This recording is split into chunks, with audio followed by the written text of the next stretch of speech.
இந்த அரசாங்கம் இன்று தங்களது அராஜகத்தையும் வன்முறையையும் கட்டவிழ்த்து விட்டுக் கொண்டிருக்கின்றது.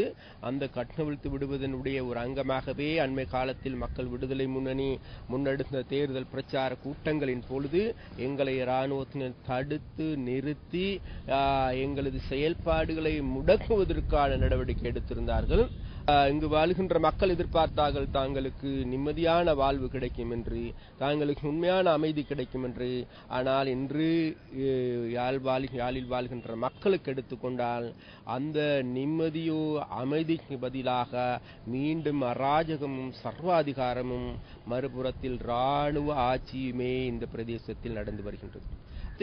வடபகுதியில் வாழ்கின்ற யாழ்ப்பாணத்தில் வாழ்கின்ற மக்களிடம் நாங்கள் கேட்கின்றோம், உங்களுக்கு கடந்த காலங்களில் நீங்கள் ஏமாற்றப்பட்டீர்கள், வஞ்சிக்கப்பட்டீர்கள். 63 வருடங்களாக நாங்கள் இந்த 2 கும்பல்களையும் பரிசித்து பார்த்திருக்கின்றோம்.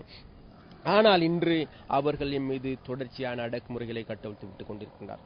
அதனால் எதிர்வரும் 23ஆம் தேதி நடைபெற இருக்கின்ற தேர்தலில் நல்ல முறையில் சிந்தித்து, அதாவது இங்கின்ற மக்களிடம், இங்கு வாழுகின்ற வாக்காளர்களிடம் நாங்கள் கேட்கின்றோம், உங்களது பொன்னான வாக்குகளை, பெருமதியான வாக்குகளை மணி சின்னத்திற்கு பெற்று தந்து இந்த அராஜகத்துக்கு எதிராக மக்கள் விடுதலை முன்னணியின் வெற்றியை உறுதிப்படுத்துங்கள் என்று மிக மிக வினயமாக கேட்டுக்கொள்கிறோம்.